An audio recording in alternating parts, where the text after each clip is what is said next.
God, she's going to come down and she's going to live there. Yeah, you know what I mean. And I don't know if the high priest is going to sleep with her. I don't know if she's good looking, if God is good looking or not. Do you think that she's got long hair or short hair, Raphael? I think this is completely ridiculous, but it's very No. interesting.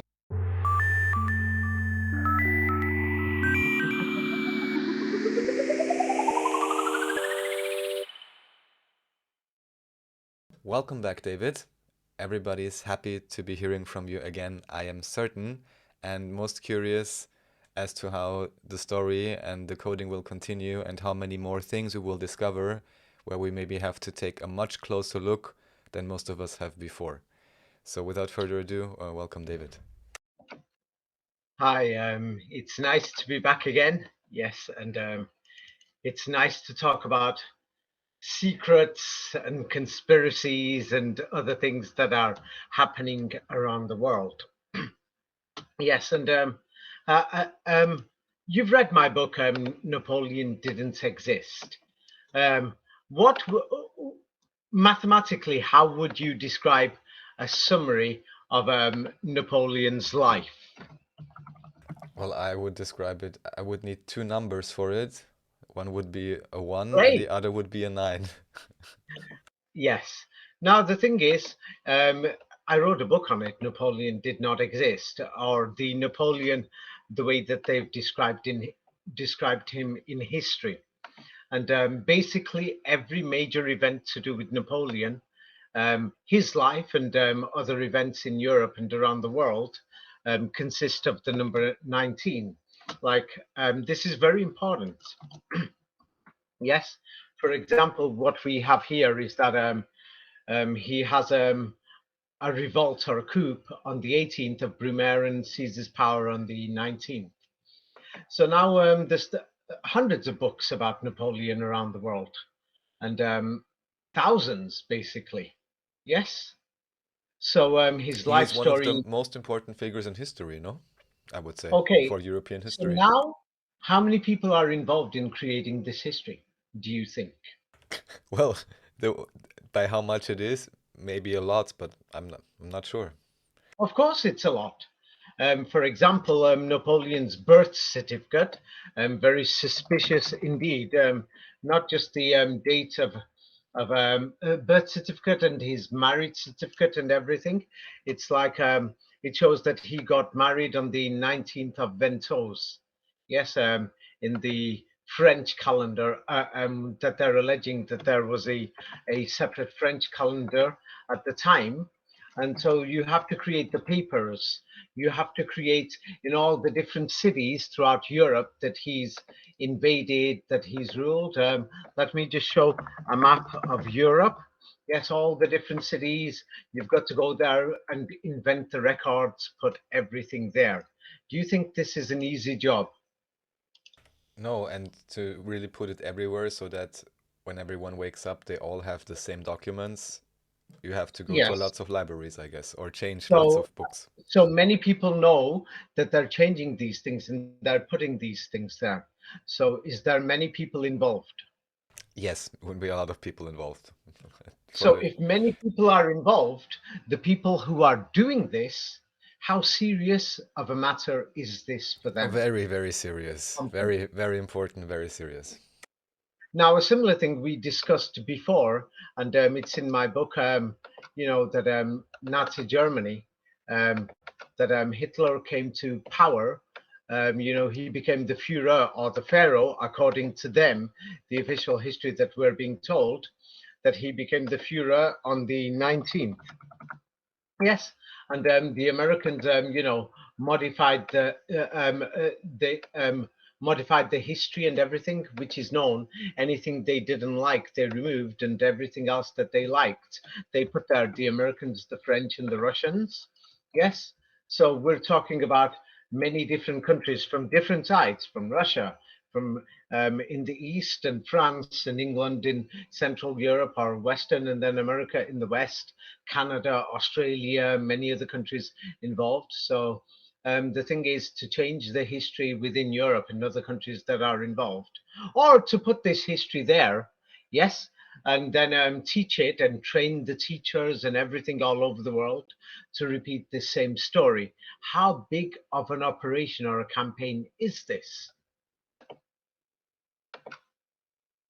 I'm not sure what scales we are talking about. I'm not sure what it means if I say it seems big operation, but Is it just a few people, 10, 20 people? Or is there thousands of people involved who know would in have to be secret society would have to be and thousands. organizations? It would have to be thousands. Therefore, we've got many different thousands of secret societies and organizations. Yes. So the thing is, these things, they're not a joke. It's very serious. And so the thing is, these books show it. So as for example, what I will show, or what I have shown is that they're using this number 19, which is not a joke, and nobody's talking about it. Yes, and nobody mentions it apart from there's this strange book there. What we would find strange from a European or Western perspective until in recent times, many people have started to study Islam. This book turns around and says something about the number 19 and beware, and it says it's one of the greatest warnings. So the thing is, if this is such a very big thing, that they're modifying history. We all know that they're modifying history. Professor Fomenko has even said it. And my videos are about the subject, starting from Tartaria, which is a name to show that they've modified the history of Europe. And Professor Anatoly Fomenko shows that they've basically modified everything.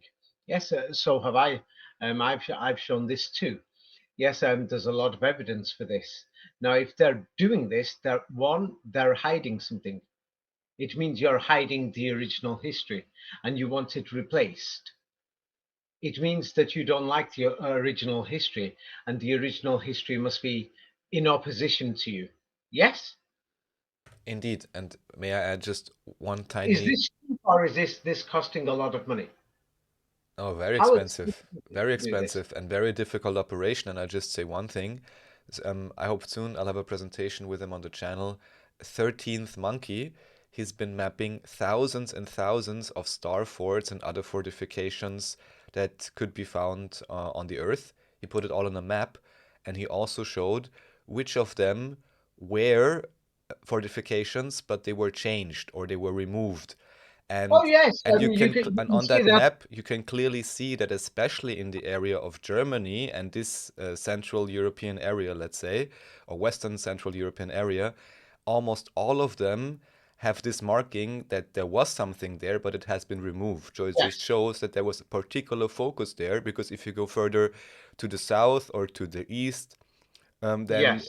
you still see more of them. It has not been removed so much, like in German area, for example. So that's really a strong Yeah, sign. this is absolutely true. It's like, for example, throughout Japan, we'll find all these star forts that many people are looking at.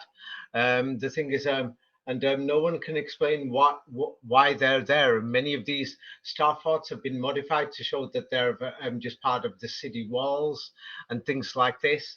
And if you look at some of the drawings, well, they're going to claim that they're very old, but some of them might even be from the 17th century, but still they exist of the star fort cities. And in the center, we see churches. Yes, and we see churches. And it's like, yeah, Professor Fomenko points out that, for example, he points out that Jerusalem's in Europe. Yes, and I've written about this. Now, there is a big difference between what I have written about Jerusalem being in Europe. Professor Fomenko shows more of the evidence that the main Jerusalem, there was many Jerusalems. He explains it's a generic word, yeah, which is, it simply means, it was used in other places, means city of Islam, Yar Usalam, city of Islam, Jar Uslam. So the thing is, what I have done in my book, it's unique. I've written that, up to 5,000 pages of books right now. Yes. So what I have done, yes, in my book, I show about 10% of what flamenco has shown, but I have focused in my book, I have focused to show that the current Jerusalem, which is, in Israel or Palestine, whichever one you want to call it, is an actual fraud. That is what my book focuses on. It's totally different from the work of flamenco. Yes, by the way, because some people have asked me, it's because there's some people on purpose spreading lies saying that David's copied from certain French blogs that, I've written 5,000 pages of books. And the video works that I've done would make another, probably 10 or 20,000 pages for books. And these blogs only have, like 20 pages, 30 pages or something. Yes, so some people are spreading lies. You know what I mean. They know who they are, but if you're a liar, if you want to be like this, then you could be like this. My books are there available, 5,000 pages plus, actually. Yes. So the thing is, for example, in my book, Jerusalem is in Europe, I show that Jerusalem itself was like a star fort city. Yes. That the thing is, and I show something that in all these other star fort cities, what we notice is, let me just show you. In the star fort cities, many people have noticed that in the center there is a cathedral or a big church type of building. Yes, many people have already noticed this. Have you noticed this? Not until now. Okay. In many of the drawings, it's like there's Oh, a you mean in central the middle building. of in the middle of Starford, you mean in general? Yes, of course. Yes, yes. Yes. Yes. Yeah, like I'm here. Is a photograph from 1918, what looks like a star fort city. It's in Russian. I'm just showing one random, and you can see there's a church or a cathedral that's basically in the middle, somewhere in Eastern Europe. Can you see it? Yes, I'm going to open this Yes. image larger. Yeah, so it's like a church or a cathedral type of building. Like the thing is, it was possibly redecorated by 1918 to put a golden dome on the top in the center. Yes, and so what I pointed out in my book, in Jerusalem is in Europe. It's something else that Flamenco didn't go into this. It's not in any of these so-called blogs. Yes, people are trying to say David's copied or something. What I point out in this book is that there's something strange about many of these Stafford cities, that they've got these churches there, or cathedrals, or mosques. And what we find is that inside these places is that what we find, let me just find an image to actually send it to people, because the thing is, this is actually very, very shocking, or the things what they tell us, these are just what do you call it, military so-called forts in the middle of nowhere. Like, for example, we've got this one in Constantinople, or what's known as, I say Constantinople because many people don't like Muslims or Turks, but it's actually Istanbul. Yes, yes, and of course, many people. Yeah, I get many messages saying, David, why don't you ban these Muslims? They're putting hateful comments on the videos." Yeah, so well, I don't know if it's really Muslims who are putting these comments. Whoever they are, they're giving Muslims a bad name. Yes, maybe they are Muslims. I don't know, or ex-Muslims. But anyway, the thing that I pointed out, yes, about the churches and things like this. What I pointed out is that under all the churches, what we've got is that you will find what do they call it? Underground in churches. These Yes. cisterns or whatever it's called, or these Yeah. underground water Sometimes you will call reservoirs, it, but they call it another name. Um, catacombs, but these usually are not with water. No, catacombs. They put them in these rooms also, but there's another name for them. I forgot. Oh God. Yes, we mentioned this before, but the thing is, I'm opening the book. Jerusalem is in Europe, and the version I've got here, it's got 200 pages, so I'm scrolling through it a bit fast. But the thing is, underground in many of these so-called churches, yeah, they have underground facilities. Like, for example, here is the You've shown church. pictures before of it, where you have just the water under the church, and even today there's a few churches where this still Yeah. exists. Not a few, there's thousands. Oh my God. It's because I've not had time to write about it so far. Thousands. Like here is one, Church of Santa Eusebio in Pavia in Italia. It's beautiful. So what do they call these places? I've forgotten right now. These arches. Can you believe I've forgotten? Yeah, that's why I always send pictures to show Well, one thing you everything. mentioned is the Maharib or something in terms of Uh, the that's arches, that, but Yeah, that's in the word for masonry, and it's the same word that's applied in the Muslim Quran. Yeah, so therefore, yes, I pointed out that many words in the Arabic Quran you'll find in English. Like, for example, Spain was an Arab civilization. You will find more Arabic words in Spanish. Yes, compared to Egyptian. Yes. So there is many people who are claiming we know the root words, blah blah blah. Ah, here it is in corpusquran.com or Islam Awakened. Yeah, 10% of the words are forgeries, and even the tenses are a forgery because you pronounce it differently. I pointed out that to somebody called Nachiketa, and he's going to have the video in a few days. But what do they call these things? I forgot. God, I can't believe I forgot the actual official name. Damn. I'm turning into a dummy. Yes. Yeah. Well, the thing is, but anyway, what we find is these underground rooms under all the churches and under all the mosques. Yes, and the thing is, they're exactly the same like water reservoirs that we've got today. Yes, they're exactly the same. Like, water reservoirs where we get our water supply from.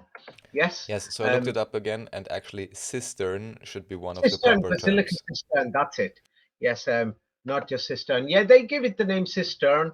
Yes, and they know what it's for. It's for the water. But anyway, in these star fort cities, yeah, they were everywhere. It's like the thing is that's why I've said in my books openly. Yeah, I've said that the world was not urbanized. Well, it's a fact. People were living in the villages, and there was King Solomon's civilization, and that's built all these buildings with the great ribs. Like here is the Basilica Cistern in Istanbul. Like it's in the book Jerusalem. We spoke about it before, but let's bring it up again. Now it's a big, huge underground reservoir. It's got 336 marble columns or something like that. Yeah, and the thing is, it's just ridiculous that it's underground and it's there to store the water. So I pointed out these facts. So of course I didn't copy Fomenko's work. Fomenko, yes, pointed out a major thing that Jerusalem was Constantinople, the main one. Yes, the main one. So the thing is, we've got this place there, and they're telling us it's built, 1,500 years ago, which doesn't make sense. How did they build the columns? How did they take them downstairs? How was the water pumped up to the city to all these buildings? This shows us proof of advanced civilizations. And just above these buildings are the what you call it, the Hagia Sophia Mosque or Temple, and the Blue Mosque. Like here is another one just within the vicinity. Yeah, yards or certain number of things away. The Theodosia cistern. How the hell did they build these things? Oh, they're telling us this is 1,500 years old too. So now this is clear evidence that before the 18th century, they must have had technology to build these places. I mean, come on, please explain to me how they pump the water up to ground floor level, and how the hell did they go underground and dig these places underground? Yeah. And so there's so many. They tell us there were so many Byzantine churches and Ottoman great mosques in the area. Is another one in the region. I forgot how many. This book goes through it. They I say mean, how wouldn't many. that also be the story with the so-called supposed Roman baths or something? Wouldn't that also Yes, be a cover yes, for it? and they're part of the water system. Yes. There you go. But the thing is, because these star forts are many of the churches, even the rural ones in the middle of nowhere. There's churches in the middle of nowhere. Yes. And the thing is, nobody seems to talk about them or whatever. But in all these churches, we've got these underground cisterns, and they're just telling us, oh, these were where the priests prayed, or they were praying to the Holy Virgin, or things like this, or to Jesus Christ, and things like this. Yes, and many of them, like the sewage tunnels. Yes, what they've done is turn them into holy tunnels, or they converted them into underground subway systems in many of the places, or they've been converted. There's tunnels throughout Europe. You could probably walk from London to I Istanbul, never thought about Constantinople. this. This is a big thing with the metros because most, at least officially, the modern metro systems, they Oh are yeah, all but this is modern. described in my books. And It's here in my book. they could use that as a cover, of course, to make huge constructions and then just remove or change whatever they don't like. Yeah. Yeah, Yeah. So the obvious, yeah. main thing is, we've got all these crazy churches. We've been through this before, but is anybody thinking? Start digging. Did they have any machinery? How did they stop the floor from collapsing or the ceiling? I mean, how did they build these places? Yes. And we're not talking about one or two. We're talking about thousands of these places. Yes. So therefore, if there's thousands of them, something went wrong. But the thing is, what we do know is that the cathedrals and these arches are known in masonry. I'm not talking about the secret society masonry, but construction masonry. They're called rib arches, or they're called the grand ribs, like the mega. The word mega comes from the word mecha or maha rib. So they were known as Maharib, and the Quran actually says that King Solomon started constructing these places. Yes, many of them, and the Quran actually goes through it in deep words. But the thing is, the translations and everything are forgeries. As you can see, there is actually something wrong. Can you see it? There is something There's wrong. many things wrong, but what do you mean exactly? Thousands of these places, and nobody seems to be mentioning it. But the Yes. Quran actually mentions these things. And the thing is, I have pointed out that 10% of the words of the Quran are a forgery. 10% isn't a small thing. That 10% could change the entire meaning of the Quran, and that's why we've got all these Quranists, yes, who think that they could just sit there and translate things, because some people have opened websites, and they show their invented translations based on what do you call it? Yes, Corpus Quran is pretty good, but 10% is very big. It's very big. If there is a 10% error in translations in a book, how would you consider that? Well, it's devastating because that will get reinterpreted again, but even just, yeah, no, it's devastating. Yeah, it's too Okay, much. now, for example, there are many people who are claiming to be experts in Arabic, and they're going to say, hey, from the Corpus Quran, we can see the past tense, future tense, present tense. For example, here is a word called bashar, or something, and it's supposed to refer to a human being or a man. Yes? Basharan or Mm-hmm. Basharun. So now in the Quran, in the manuscripts, whoever created this website, Corpus Quran and other websites and these translations, yeah, many of the vowels are just symbols that the Europeans added on. Yes, when they invented modern Arabic. Yes, because nobody in the Middle East could speak Arabic. Here, yes, we don't know if they've changed the vowels. We don't know what they've done. Here is the same or similar word with the exact same root, Basharan, and it doesn't mean it's given a totally different meaning. Can you see? Mm-hmm. It's like a messenger, yeah. Mm-hmm. Uh, Bearer. uh, uh, no, here it's a bearer of good tidings, somebody who carries good news. Yes, and in the other one, it's just like a man or a human being. I mean, Right. what the hell is going on here? It means that's why I said it will take up to 20 years. And then there are some people, yeah, we've had these comments before from Muslims or Islamists who were trying to claim that, oh, we know everything. Yes, and we know these things. Oh, I speak Arabic. I talk Arabic every day. Yes, whereas it's a known fact that even the Arabs couldn't speak this Arabic, 200 years ago, until the Europeans opened the schools. Yes. This is, you can ask these Arabs. They all learned it in school. throughout the entire Middle East, you're not going to find, even in Saudi Arabia, where the native language is Arabic. They're speaking all these other dialectic languages. Yes, we went through this before. Do you remember? Yes. Yes. This is more explained in more detail in my book, Secrets of the Kabbalah. Yes, there's a serious problem with this and the spelling of words, whereby they invented it for the manuscripts of the Quran so that it will have amazing gematria symbols like the Bible and like these other books. It's just a forgery. Yes, so the thing is, we got a serious problem here.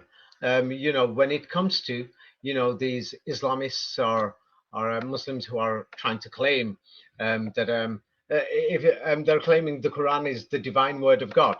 Okay, if you want to preach this as the divine word of God, show us a dictionary, show us a translation. Oh, by the way, Raphael, what do you call it? Yes, in Israel they've created a dictionary for Arabic to English so that the Palestinians could use it. Would you trust that dictionary? If I were living there, probably not. And I'm being serious.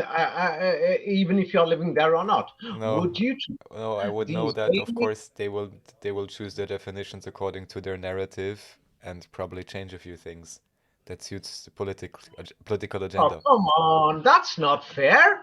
So that doesn't sound fair at all. I mean, the thing is, okay, right now. So now, the thing is, Oxford University was for the elites. Yes, so all the way through till basically, the 1960s. Yes, and we've got Oxford dictionaries, or Cambridge dictionaries, or Harvard dictionaries, and the British, the Americans, the rest of them. They're in the Middle East. We can see from these pictures here, how nice they were to the local people. I mean, there was rape. Has anybody? Can you imagine somebody being raped right now? The screams and everything. So many of these soldiers they raped and they did other things, even in the administrative class and everything. Now those people contributed, to inventing the English Arabic dictionaries that we use today. Can you trust these dictionaries that were invented by people who are doing murder, torture, and rape? No, I wouldn't. Why not? What's wrong? I mean, we've got these Muslims who trust these websites, and they're even promoting, saying, hey, have a look here. This word means this, that word means that. There's these root words and all these things because that's what well, if the rapists and the murderers said it, I mean, just because it happened 50 or 100 years ago, does this mean we should ignore it and classify these dictionaries as valid? No, because the thing is, the dictionaries were also written during that time, and if they have no, or well, if they are willing, let's say, to abuse individuals, they are probably willing to abuse the language as well. Oh, come So, on, you can see this picture. They're not hurting anybody. They only shot thousands of people. They raped thousands of well, to people be when to be they did clear, that. of course, on the picture you only see them probably doing a security check or something, but anybody who knows what this means can probably illustrate the relationship Oh, that come these on. groups Oh, have to come each on. other. It's not a security check. It's like somebody could turn Well, out and it's what say, they say. oh, my God, It's you've like got at the airport. Everybody knows what it's like. It's like at the airport. There is no reason to suspect anybody, but still everyone gets checked. And well, if many of these people are still alive today who were raped. They're still alive.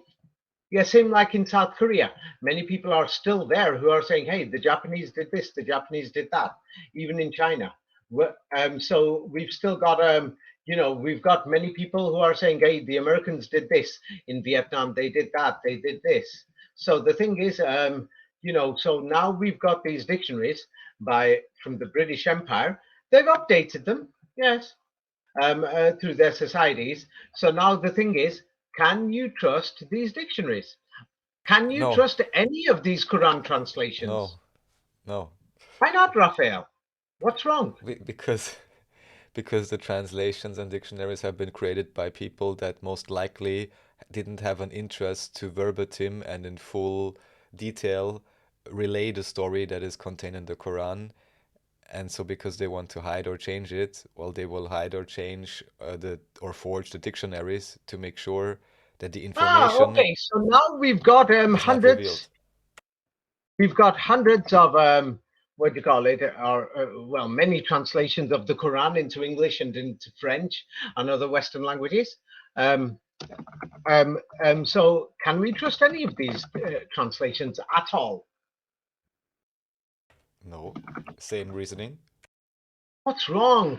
Yes. So now the thing is, nobody wants to accept this, and they're going to claim that, hey, I know some Arabs or other things, and I've studied the Arabic language. It is a fact that nobody in the Middle East, yes, I want you to read it yourself.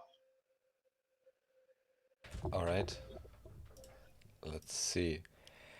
As it is used today, classical Arabic is not even a complete or living language. Most people do not use it much and only do so in formal settings or perhaps for official purposes. Yeah, it's because classical Arabic, yes, the language of the Quran, is taught in the schools. And who opened up the schools and set up the administrations? The colonials, yes. Yeah. So the thing is, um, um, so um, so it's just a joke. It's just a total joke. So now the thing is, in my book, I've explained this, and I've shown this in my book, Secrets of the Kabbalah, for example, to show that what do you call it? For example, it is known that Spain was an Arabic country. The Spanish were called Arabs, so were the Portuguese. They now try to say it was invaded from Morocco, but we can see that is a forgery because even Tanja had 40,000 people in the year 1900. I can't imagine how many people lived there 1,000 or 1,500 years ago in the city of Tanja, which is on the border, of what do you call it, that island, Gibraltar, and crossing onto, what we call Andalusia into Spain. Yes, and so we can't seem to find this place. Yes, so the thing is, if we're looking for Arabic, and Spanish is the biggest Latin language. Yes. So another thing is, if the Muslims were thrown out of Spain, or the people were still Muslim, the Muslims lost Spain according to official history. Yes, in what year? You must know this. Oh, 1492, you mean the Alhambra Yes. decree? Yes. Yes. So the thing is, 1492, everyone turned around and says, is the fall of Granada. Yes. Or basically the fall of Andalusia. Yes. And so at that time, yes, that's why we find the wider skinned Moroccans, but they're going to say it's 1492. It's more like 1792. And it started after that. So the thing is, Spain's population, yeah, from there we can see about 3 million people left. So that's more like in the 18th century, I think. Yes, so and the thing is, these people, many of them were original Jews. So now, if you go to Morocco, many people will say the Arabs came from Arabia, and I've always thought that's a little strange. So many Arabs, how the hell did they make it from Mecca and Medina?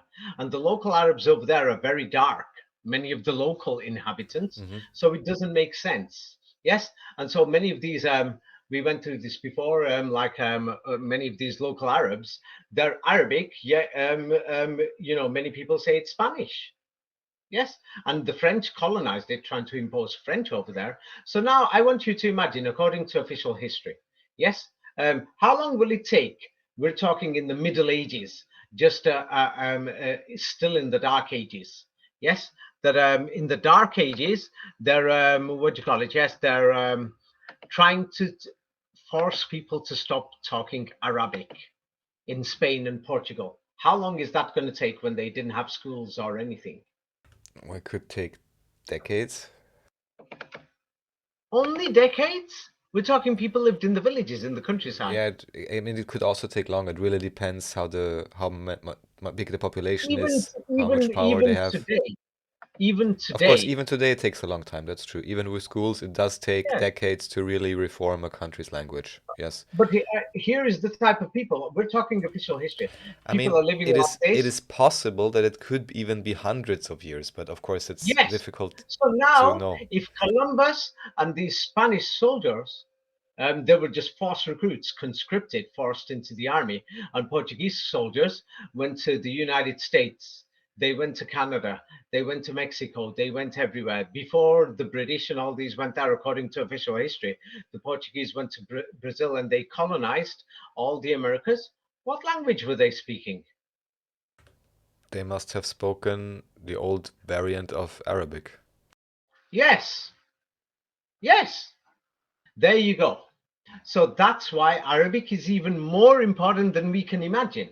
So let's say that they've played with history and the dates, and it's not 1492, it's more like 1792 or something. It still means that it was Arabic. And then when we look at the people today and the fake Arabic language over there, that's why, yes, people are looking in the wrong places for Arabic dictionaries and these translations of the Quran, and these Quranists especially. So therefore, it's like it took me a long time to figure this out myself. Like it took me a long time coming back to the churches, yeah, that the Quran actually mentions and says King Solomon built all these many places with the maharibs, yeah.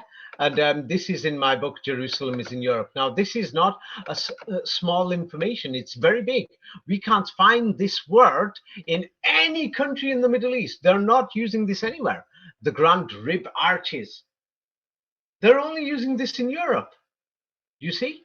Yes, and in connection with the cathedral. So this is explained in that book, Jerusalem is in Europe. It's not a small thing, yes, about the rib arches. Yes, and that's where the word ribs come from. So once again, these Arabic words are in European languages. I don't seem to find them in the Middle Eastern dialects. Well, in the Middle Eastern dialects, you'll find probably up to about half, but half's not good enough. Yes. So now another place where they used Arabic, yes, during the Middle Ages and after, and all the yes, what we can see is Russia, Northern Europe, Sweden, Norway, Northern Germany, and we can find Arabic there. That what we find is the entire coinage system in Khazaria, what they turn around and call Jews, but I call it original Muslims in Khazaria. Yes, and what do you call it? All the coins, the swords, and many other things are in Arabic. So Arabic must have been used in Europe. So if anybody wants to look for Arabic now, since Spain and Andalusia has collapsed, a good place would be to start is maybe some Moroccan dictionaries. That's one. Yes, but Moroccans, I don't think they've got an adequate dictionary with English. Another place is there was Eastern Europe. They were using Arabic in the Ottoman Empire, Ottoman Arabic. That before the British arrived, people can check. Before they invaded Egypt, I mean, killed, raped, and murdered people. Yes, Ottoman Arabic was studied there. It was spoken there. What they call it. So, and that was also the language of the Quran. Yes. So, but they've got different meanings, and people can check in Bosnia dictionaries there, or in Bulgaria, the Pomak Arabic dictionaries there. There's many other things. It's a 20-year project minimum, whereby you need hundreds and thousands of scholars. It's like I'm finding it difficulty myself. I'm not going to lie. So if anybody who wants to study the Quran, I advise them don't trust anybody online. And why did I recommend going to the mosque? It's because in the mosque you're going to meet people from many backgrounds, and then if one person tells you this means this, let's say you walked in there and said, hey, what does this verse mean? It's in Arabic. So the thing is, one person will give their translation. He could be Moroccan. Another person could be from Iraq, and he will give you his translation. Or another person could be from Turkey. So then you can sit there and make your own mind up. You see, most of the translations Yes. are the same. The 10% difference is very important. Yes. So I just thought I'd point that out. Yes. Well, now going back to the churches. So the thing is, these star forts were everywhere. And the thing is, the Quran actually goes into further detail, and it turns around and says that these buildings with the rib arches, and they did something like boiling water there. Yes, and I was going to write about this, but I never finished it. Yes, everyone knows that there's a conspiracy with nuclear power stations. We can't figure out what they're exactly doing there. Yes, but the thing is, everybody knows that what do you call it? Yes, what they do is that in nuclear power stations they boil water.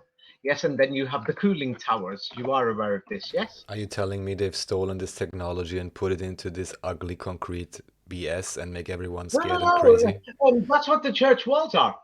concrete that they're lying, that it's extra strong stone, and many other things. Yes, there's another I'm forgery just in saying this. they made people so scared of it, and also they made it so ugly. That's just the main thing I'm saying. And the other idea I'm having, of Oh, the course, is churches, they decorated them. They've just done this to these old like power stations. It's like the Quran actually says that there are places where it was boiling something like water. I've actually forgotten, but it's in my books. Yeah, people will have to read it. It's um, um, it's too long. Let me see. Let's see what the Quran says. Ah, yes. So the thing is, I've got here from the Washington Institute a translation of many people who've tried to do it there. Um, so what they turn around and say is that Solomon was building these buildings, that they had these rib arches, yes, and that they had basins, and then they had large wells, and that they were cooking something or boiling something, and these basins were actually cisterns. Can you see? And hmm this is in the Quran itself. Now that just describes. So many of them try to translate it as palaces. Yeah, because we don't know what they are. They're big buildings, and they're cooking vessels that are like cisterns. So basically, it's describing what we would call these modern churches. Now, the thing is, nobody else has described churches like this on a global scale. We are talking about a religion, yeah, that's global. And this book, the Quran, is like it's in many places, yeah. And the thing is that they're teaching everybody, saying, "Oh, they're lying about history." And there's all these buildings out there, yes. And Solomon built these buildings. That these buildings were boiling water, and they had cisterns, and the arches look like rib arches. Yes, so when we look for these buildings, we can see many of them all over the world. And what are they? What we call churches or mosques. That's what they are. You see? hmm Yes. Yeah. So the thing What is I was just saying is, I was wondering if maybe some part of this technology was transferred into what we now today call nuclear power plants. not some part, all of it. All Okay, of it. okay, Yeah, all we're right. doing the same thing. We're boiling the water, things like this, and other things. So, from that history, what we can see is because these churches were everywhere. And the thing is, it's like I remember there was some, yes, who was commenting saying, ah, that Jerusalem is Jerusalem. The Church of the Holy Sepulchre has been there for centuries. Yeah, whatever. Dream on. I don't know which planet these people came from, and that's why Planet another reason. Jesuit brainwash, like where everyone's I'm coming not from, Jesuit brainwash. almost. The truth is, it's because they want to show that this Christ lived in the city. They want to cause battles here. They want to cause a headache. They want you to think it's holy, whatever. So the Church of the Holy Sepulchre. Yes, when you have a look at it, you can see that there's been additions, subtractions, this and that, and modifications. Here is the building today. Yes, and as you can see, one of the entrance sides, can you see the roof over it, like a square type Yes. triangle type of roof over it? Yeah. Well, the thing is, yeah, imagine that's the main entrance or whatever, or it's a major part of this building. Yes, it's a major part. Yes. Imagine if that roof isn't there for 50 years. What's it going to do to the building? By the way, Jerusalem is freezing. It's not warm. It's like it's cold like Europe. Did you know this? I've I been didn't there. I know. was I didn't freezing. know. No, and Okay, so now what they're telling us, these dates of the photographs, they're lying about many things. So during the British occupation, what we have here, it looks like an industrial building, and they're modifying it. You can even see it. They're putting these so-called roofs on their new, and hmm you can see even the other place, like one of the entrance places, it doesn't even have a roof. Ha! It uh-huh, doesn't even have a roof. What uh-huh, the hell is this? uh-huh. Yeah, and then they're saying it was built by somebody during the Ottoman Empire only in the 19th century. Only in the 19th century, the original building was built, but they forgot to put the roof on there by the time the British arrived. And what do you call it? They redecorated it into a church that we can see that the domes and the other parts of the church were actually just added on. We can see it. It's like it's not something that's hidden, but they're going to be saying, "Ah, it was there a long time ago. It got destroyed, this and that, or maybe it got destroyed by the earthquake." Other things. Oh, so let's that picture. Somebody will say, "It's flimsy, David. It's not enough." Well, here it is when they're actually building the root and the other section just to put that dome on. And they're telling us that building's been there even from the early 19th century and everything. The entire history is a joke and a fraud. I'm sorry, but I don't buy it. And I can't see that, 2 million pilgrims were going there 2,000 years ago at the time of Jesus Christ. Can you see it? Yeah, No, it's genuine. they would have had the money to fix the roof earlier. And the book, Jesus Christ, um, Jerusalem is in Europe. It actually goes through these cisterns that are actually found on Temple Mount. But these cisterns actually go down to what we call to the Western Wall, and on the Western Wall, unfortunately, the sewage went there. Yes, and the cisterns, what do you call it? Yes, sent water in that direction, just so that they could send it out, and it went to the pool of Siloam. Yes, so the thing is, unfortunately, yes, people are going praying there, Christians and Jewish people. It's, so it's actually, it's very unfortunate, and they've turned it into a Muslim place of worship, which is actually another joke. Yeah, the thing is, you'll be surprised, but before I showed you about the thing is Hitler and the Muslims, but Hitler was a politician, and then they've already falsified his history, and they've already falsified the history of the Palestinians. Yes, so the thing is, it's hard to know what exactly happened. But let me just show you a few of the scams. It's like here we are going to see that Netanyahu, yes, I like his speeches sometimes. I mean his speeches, it doesn't mean I like him. Yeah, yeah, yeah. He says that what do you call it? Yes, that that he turned around and said that it was the Palestinian leader Haji Amin, yes, who inspired the Holocaust. This is what he says. By the way, what many people don't know is that there were many Jewish ships, yes, during World War II, around that time, that these Jewish ships were what do you call it? They had the Nazi flag on them. But anyway, the thing is, we've got many of these pictures, so we should question. I've mentioned it before, but the thing is, we didn't have time last time. So here we have Hitler with the so-called Grand Mufti of Jerusalem, so-called representative of the Palestinians. So of course, there will be many people who are thinking that makes Hitler more connected to Islam, but it's not exactly the case. Let me just see if I can find it. Damn, what do you call it?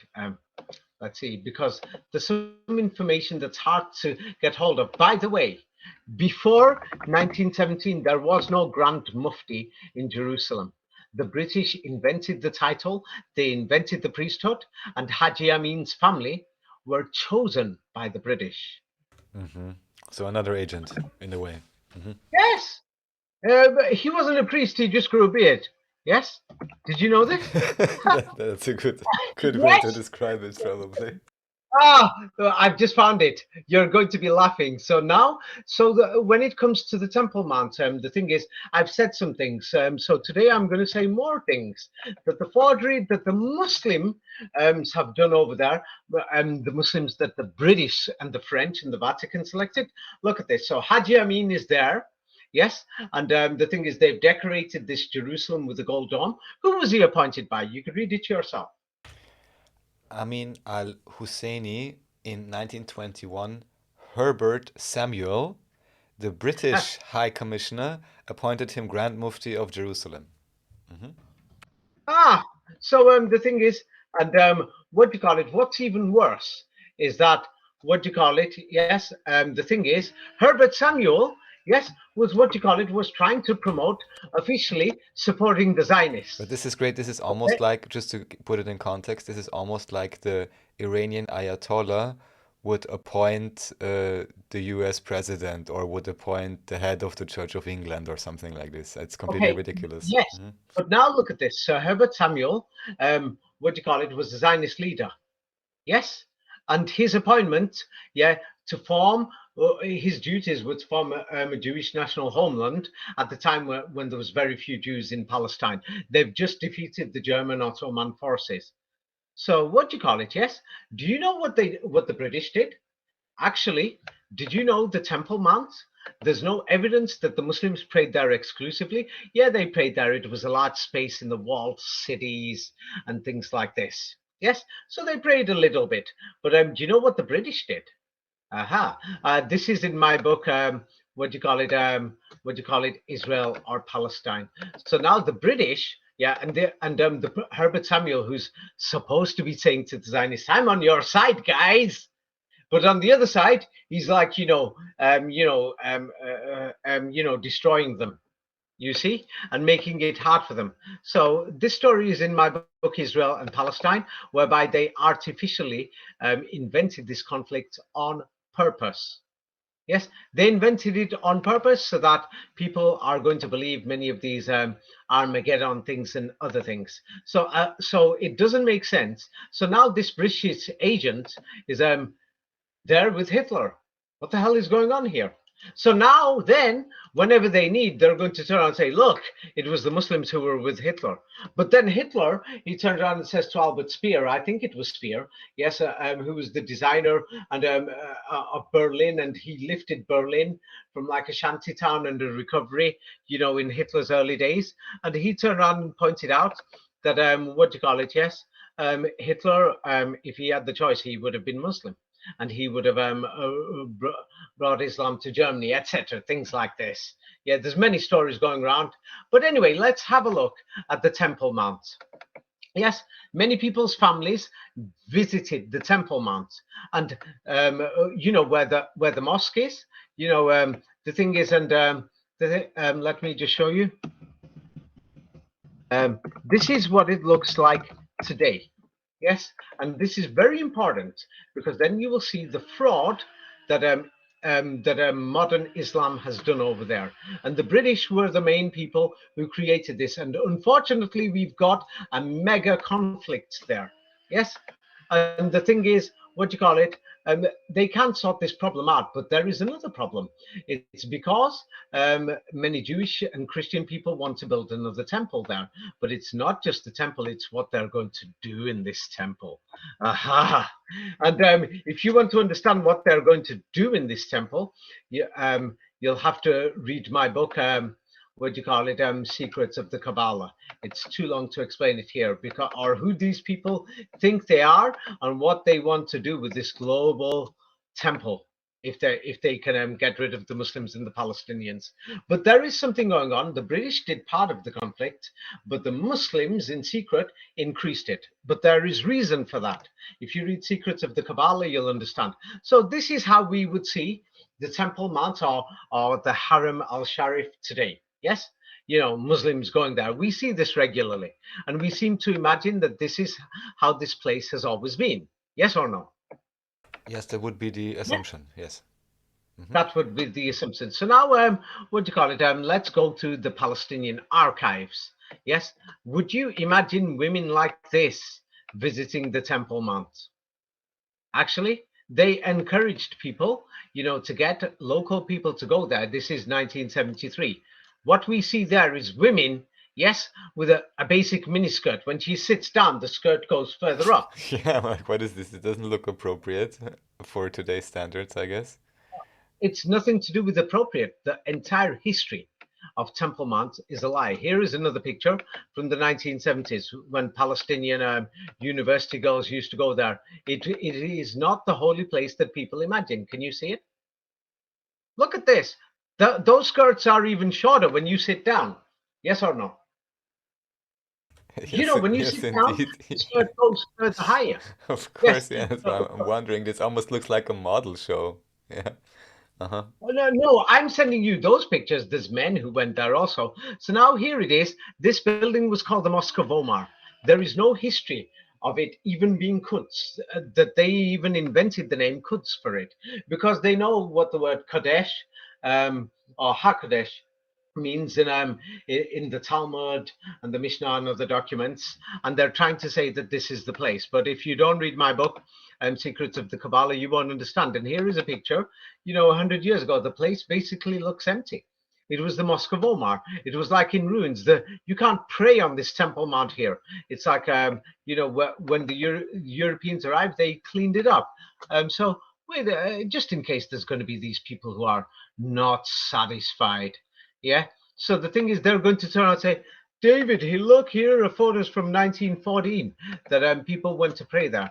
There is no evidence that that is actually 1914.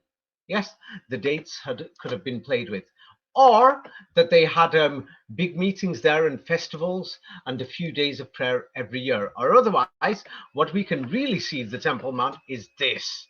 Yes, there you go. Yes, there's more. Even actually to walk to the Temple Mount at that time, it was difficult. That there's many more pictures. People will have to see it themselves. That even the So it passageway. basically was a barren wasteland, and the controllers came up and were like, "Oh, it's nice, we can Not a wasteland. reconstruct It's it." like it was a Stafford city. It was in bad maintenance Uh-huh. because something happened 2 years ago whereby we couldn't repair it. That building, I've shown that the cisterns under the Temple Mount, water storage facilities. Yeah. Here, let me just show you what's inside the Temple Mount. And the thing is, I've even shown that they've redecorated them and they've turned them into mosques, like the Bab al Rahma Mosque. It's just a fraud. That here they are. It's the same underground in churches. Yes, the photo on the right-hand side shows the original. There's no prayers there. There's no carpets. It was just a water storage place. The photo on the left-hand Mm-hmm. side shows today it's a mosque Mm-hmm. inside the Temple Mount. There you go. So my book goes through it. Some people will say I copied Flamenco. No, I mentioned what Flamenco says, but then I actually showed that the current Jerusalem is an actual fraud. I actually described this. I showed the evidence for it in my books. So that's the difference between my books and Flamenco's. Yeah, like for example, let me just show what do you call it on the eastern side under the mosque on the eastern side. Here it is. Look at this. Yes. What do you call it? Yes. What we see is, they're going to say these were King Solomon's stables. He kept horses there. Yes. But the thing is, just 100 years ago, there was nothing there. Today, it's a mosque. Yes. But Mm-hmm. then they're going to be telling us it's a mosque. And then when we look at the exactly same buildings that are actually in the local area with the same type of arches, yeah, what they call the Al Marwani Mosque on the Temple Mount, yes, and we compare it with the pool of arches which are in the area, which are in Israel, in Ramla, or the Muslims will say Palestine, we see that the other one of them is supposed to be a water storage there where there's water inside, and this one, no, it was King Solomon's stables. Oh yeah, well, when we go to Denmark today, yes, we'll find these same underground facilities, and it's called water storage. So that's what these Stafford cities were. And the thing is, this is very important. Why did nobody mention it until the truthers came along? Basically nobody. Yes, and before then, the only person who mentioned these buildings, the rib arches, the water storage, that they were boiling waters, they're like kettles or something, they're boiling, and then it says this story in the Quran. This is very important. I'm not trying to say it's divine or not divine. I'm saying that this shows evidence that the Quran is a document which is fighting against the people in power or the people who've hidden the history. Do you see what I'm getting at? Yes.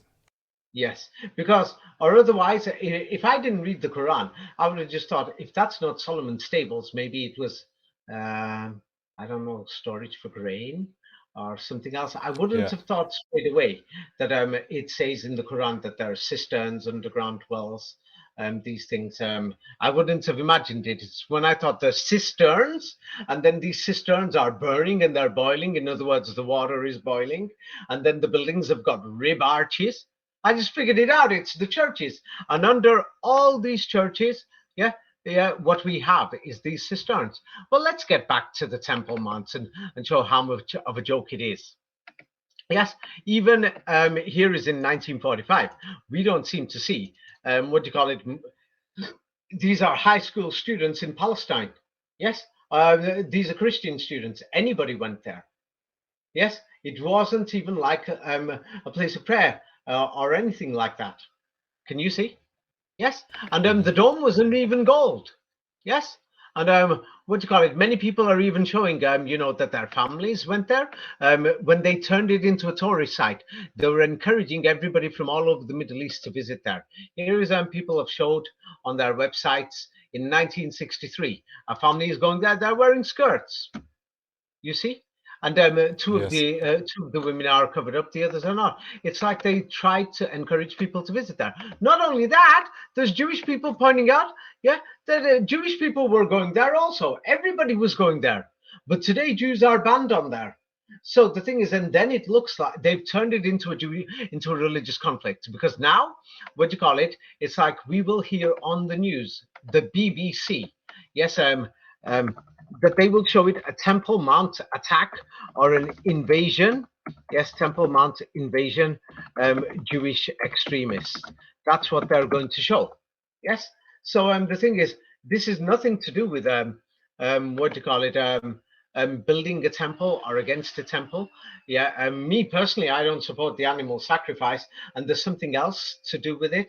That the Holy of the Holies that they're claiming is a cube from the Kabbalah and even from the Old Testament, and the meaning for it. So it's like it's causing a lot of violence.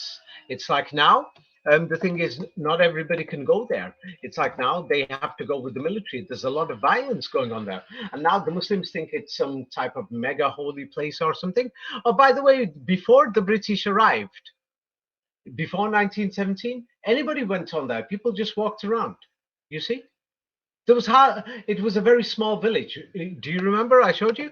And then even when the Jewish migrants came, yes, it was a very small village. So the thing is, they didn't have the capability to what do you call it, have a large police force or a large army, Muslim army or something to prevent somebody going on there or not going on there. Anybody walked around, Jews, Christians, Hmm. Muslims. By Like the way, it simply wasn't even a big deal only 50 years ago. Hmm. it wasn't anything. So the thing is, it wasn't anything, but now they've turned it holy. Yes, and they've made you think that this is Jerusalem.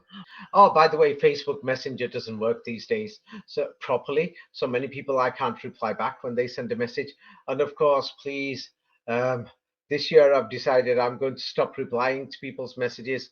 I'm getting minimum like 250 or 300 messages a month. Oh God. Yeah, so I'm very sorry. I've started to stop replying. Yes, if many people are upset, I'm very, very sorry. Yes. So now another thing is, let's go back to these to this Temple Mount. So what we can see is that something is seriously wrong.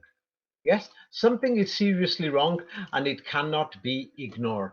Yes, because they have turned this place into a flashpoint. It doesn't mean that the Palestinians don't have rights. Yeah, they were there a lot longer. Yes, of course, there's a lot of land in the Middle East, and many people objected to me saying this before, but I'm still going to say it now again. Yes, you could fit billions of people in the Middle East. There's a lot of land there. And the thing is, we're going to have to remove the fake history, and we're going to have to try to build a better world together. Unfortunately, they've made it a joke there. Of course, there are problems. There are problems in building this temple, because this temple, yes, many evangelical Christians will support it, and they'll say Jesus walked on these so-called roads here and there. But there is the question of who is God? Who is God? And what will this That's a big temple have? question, yes. Oh, I mean, in Christianity and in the temple that they're going to build. I'm not talking about who is God as in God. Oh, okay. Well, but Ah, that's another big question that you're putting there yes. also, yes. Hmm.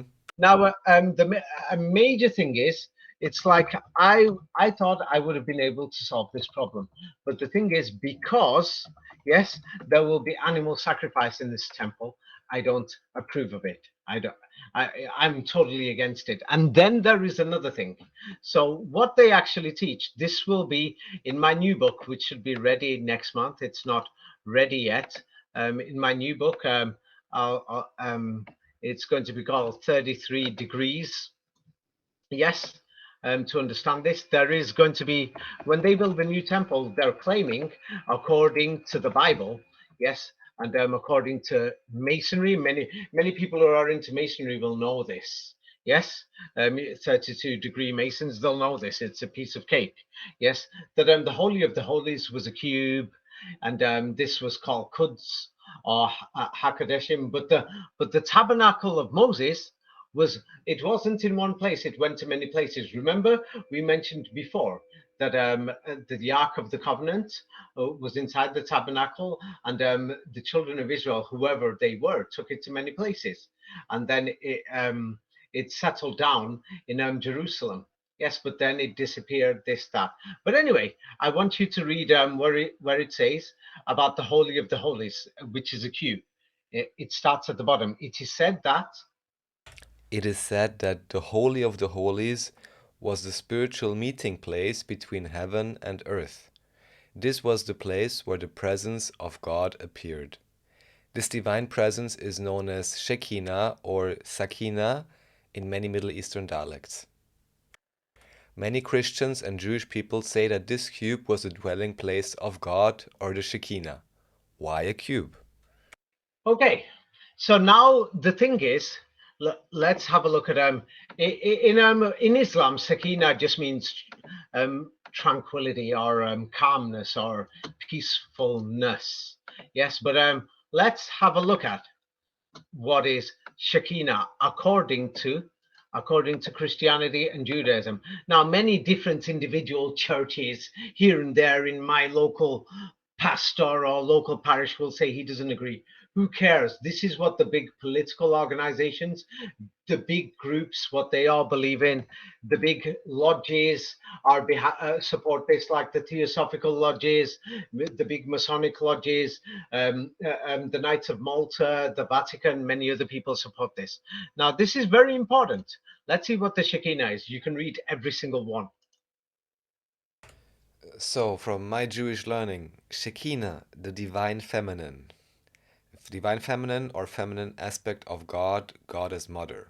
Or we have from Christian truth, the Shekinah glory, what is it? It's manifestation of God. It would visit people in human form, for example, Genesis 18. Or from BibleInfo.com, what is Shekinah glory? Is adopted by Christians as a way of describing God's presence. Okay, so now one, what do you call it? Yes, God created Adam. Yes, in God's image. So now what many people don't understand, yes, even Michelangelo made it clear, and many other Christian painters, Michelangelo was more of a humanist, but still a Christian humanist. So the concept of Christianity is this, that here is Michelangelo's painting, that you can see God with the other gods. Yes, there's 12 of them, which also represent the signs of the zodiac, and he's got a Mhm. woman in his arms. Some people will say maybe it's not a woman. I got no time to debate, but basically it's a woman. Yes. So then God gives birth to Adam, and Adam is the first man. Yes. So the thing is, they say Adam looked exactly like God, his reflection. So therefore, God cloned Adam and made him. That's why they turn around and say in Christianity and Judaism, we all have the image of God. Basically, your sperm, when you're giving birth to a child, your child is you, or basically it's you reincarnating. That's what it's saying. And so basically, every single person is a God.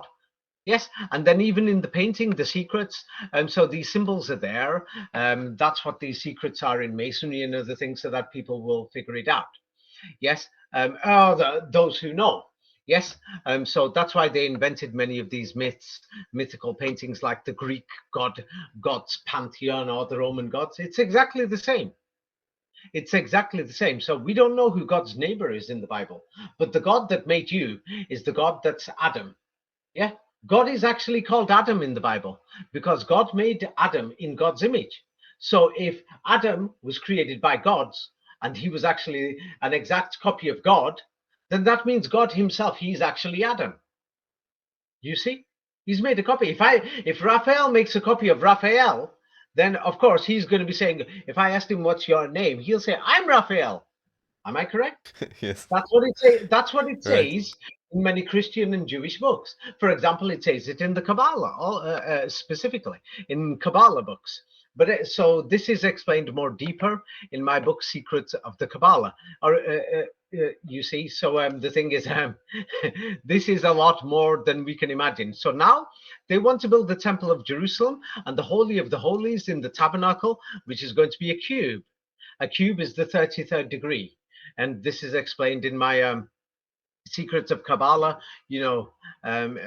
People will have to go through it there. So now the thing is, God divided. There's Adam and Eve. So Shekinah is the female part of God. Yes, you see, it's the female part of God. Yes. Are you beginning to see? So now let's do a bit more. It's because many people think that they know Christianity. They think they know Judaism. People claim that they know. It's like when they tell you this, you're going to think, oh my God, I don't believe this. Yeah. Tell me the truth of your reaction. I want you to read this out. Read it all. According to the Zohar 121b 22a, Jacob became the first husband of the Shekinah, but the marriage was not consummated while Jacob was still alive because of his relations with his other two wives and two concubines. All right. Only after his death did Jacob couple with the Shekinah. Oh, that sounds necrophilic. Um, Jacob wrestled with God. He wasn't wrestling. You know the story of Jacob wrestling with God? Yes, before you finish. Oh, I'll let you finish. Are you Finish serious? it. Finish it. Okay. Finish the rest. Consummation of marriage from Wikipedia definition. The first time married people have sexual intercourse with each other. All right, yes? And from Yeah. vocabulary.com, copulation is a word for sex, a more scientific way of saying sexual intercourse. Uh-huh. Ah, so now there is stories in the Bible where it says Jacob has wrestling with God, not a fight. You know, like when there's a husband and a wife, it's called foreplay when they're in the bedroom and things like this. So this is in the Bible. Jacob wrestles with God.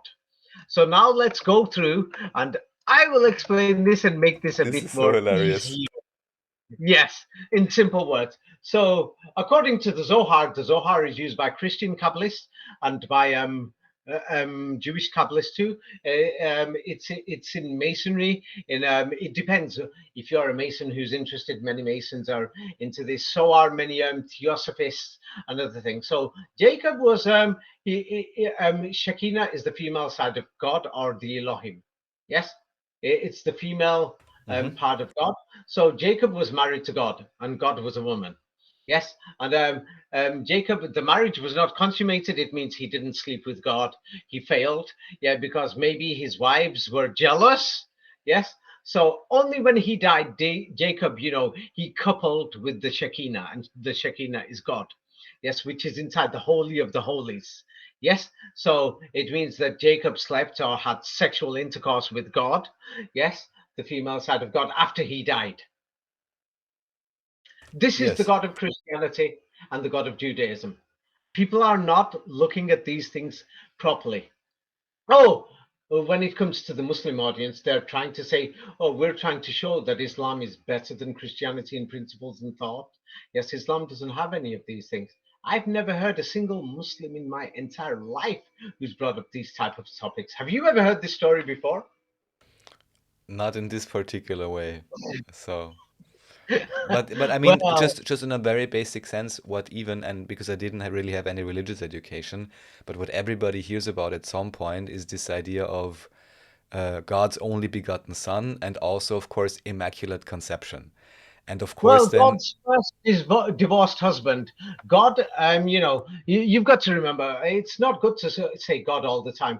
We'll have to say it properly. We must respect the Holy Bible. It is holy, of course, to many people. So we must turn around and say, God, she's divorced. She was married to Jacob. I mean, it's a holy divorce. yes, I I mean, not mean, just that, but what I mean is this whole idea that there could be a child born without a mother and a father. Just that's this why they're basic called the idea. children of God. Huh? Why do you think they're called the children of God, according to the Bible? Ah, You okay. know, Children of yes. God. Okay, all right, all right, all right, So okay. now let's have a look more about these are just normal evangelical churches. Somewhere in America, I'm guessing Red Hill or Australia or maybe England or Canada. Seventh Day Adventist Church. These are just normal local church type of big organizations. So what does the Bible say about God's glory or the Shekinah? It's like the mystic God. Yes. So this was inside the Temple of Jerusalem. Christ himself prayed towards the Temple of Jerusalem and things like this. Christ respected it too. So, what is God's goal? God's goal is to quote unquote reside, to be a permanent resident with his people, as in Psalms Yeah, 132:13. he wants you to build a temple. Oh, by the way, this is one of the duties of many people in certain degrees in certain secret organizations is to build this temple or so-called Temple of Solomon. Yes. So and then what do we know? This is Bible info about Shekinah or God's glory. And when Christ will return, there's many evangelicals celebrating and waiting for this. But go ahead. Jesus will return in the second time in the same cloud of glory, Revelation 21. In the New Jerusalem, it is the glory of God that is the The power, Shekinah, the Shekinah that is the power source power for all. source for all. I mean, that word is also interesting. Okay, power Yeah, source. and the thing is, we should all become holy, and we should all follow the example of the prophets of God in the Bible. I mean, if the prophets could marry God, why can't you? Good God, question. and God, she doesn't mind. Maybe Raphael, you've got some friends who Yeah, are it interested doesn't in. even matter if I'm already divorced or something, right? Well, God's probably divorced. Poor God. Yes, the poor God of Christianity and Judaism and all these other things. I don't know. I don't know, but the thing is, but anyway, well, don't worry. After God got divorced, um, and when Jacob died, Just God, how is this supposed to make sense now? Okay, so Jacob died, and then he he had became the sex. He first went to husband heaven. of the He Shekinah climbed up in the ladder. I heaven. forgot. I forgot. He climbed up the ladder, and then there was Ah, yes, the Jacob's ladder, stone. Jacob's ladder. Yes, yes. Yeah, yeah. So that represents he went up there a process of death or whatever. In the mystic circles, many Masons would have heard of this story. And then Jacob's stone, the perfect ashlar, many people will call it. Yeah, they will know what I'm talking about here. But let's move forward. Yes, about Moses. Yeah, you could read this all. From After each paragraph, I will pause you. Read the first yes, paragraph so from from Encyclopedia. encyclopedia.com. Moses. The high mystical state of Moses is described in the Zohar as Moses having intercourse with the Shekinah, whose husband he was. All right. Ah, okay. So Moses has sexual intercourse with God. Yes, he was married to God also. Moses was also the husband of God. Do you think God and Moses are divorced right now? Do you I, think God, she's divorced? I'm really not sure right now. Well, I mean, if she can get divorced, I mean, God, I mean, that would explain why in Western societies which follow the Bible and Christianity and Judaism, why there's, I mean, so much divorce. I mean, And this is they're also just maybe throwing why it they out there. say in the marriage ceremony they say until death do us part, because then you get to marry the Shekinah. I mean, I really don't know. Maybe God's killed Moses because she's had enough of him and she wants to marry somebody else. Maybe God has murdered him by now. We don't know anyway. Anyway, let's not speculate. Let's stick with what we're told in history. So the All next right. paragraph. So from Wikipedia about Shekinah, Moses is the only human considered to have risen beyond Shekinah into the Sephirotic realm, reaching the level of Tiferet, or the bridegroom of the Shekinah? So now God is the Shekinah or he is the woman. Okay. So now, what do you call it? Moses? Yes. He's married to God, and she obeys her God. She obeys her husband, and now Moses has risen above God or above his wife, the Shekinah. So that means Moses is the bigger God. So Moses is God right now, until he was replaced by Jesus Christ, maybe. Uh-huh. Hmm. Yeah. Yeah, Raphael. What do you make of that? I mean, it sounds very interesting. It sounds like some kind of, yeah, apotheosis, becoming godlike. Yeah. Anyway, read the next paragraph. All right. From the Melamu project about Zadik and Shekinah, Moses is the quote unquote man, the husband of Elohim God, a symbol for the Shekinah. So do you know what? I don't even know when Moses married God. We don't seem to have a date. I don't know. Maybe that was when what do you call it? You know, when they everybody left Egypt. Maybe they were going to the wedding of God. She got married to Moses. That's what it probably was. That's why they left Uh, Egypt. Moses took them because the thing we is, have to get to the wedding. And Pharaoh was jealous that she got married to Moses instead of him. Maybe that's what really happened. That will make a lot of sense. Yeah, no, no Of idea. course, of course. Yeah, we can't ignore these things, Or why would Pharaoh be like and Moses be fighting? These things they don't seem to make sense. And the thing is, maybe God she ran away from Pharaoh. Yeah, maybe God was divorced. Yes, and God married Pharaoh after Jacob, and then God she had enough of him. He was boring. Yes, and the thing is because God we don't know what it is, but anyway, I mean, just to point out one thing, of course we can't know, but the one parallel I would see is that both groups, let's say the Pharaoh group and the Moses group, are definitely wrestling against each other and also wrestling about their own relationship to God or to what God is supposed to be in terms of how they see it. And so that's an interesting aspect yes. here too. Here they say Elohim. In Arabic they say Allahumma.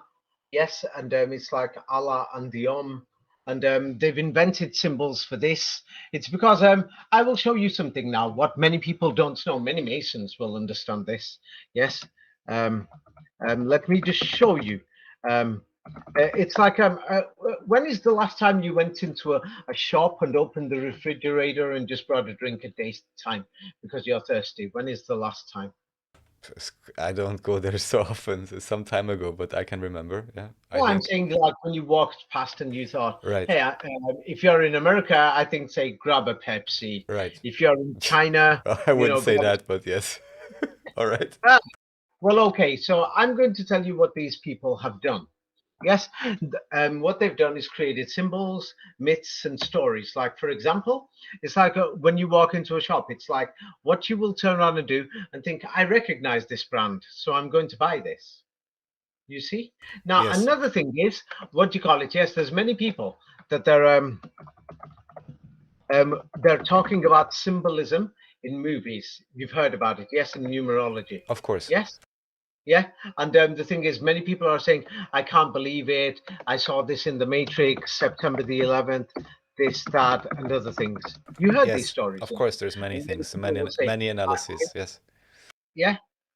So the reality is this: it's like many people don't want to accept it, but the thing is, it's a well-known fact that in many of the Hollywood movies, there's nothing but symbolism. Yes or no? Yes, yes, Yeah. yes, yes. Yes, Many I productions. showed Yes. it even in Superman 30, 40 years ago. So the same thing is the numerology and all these things. Yes, yes, yeah. I'm going to I'm going to show and explain this that this is something that's very, very important. And soon you're going to think, oh my God, why didn't I ever see this before?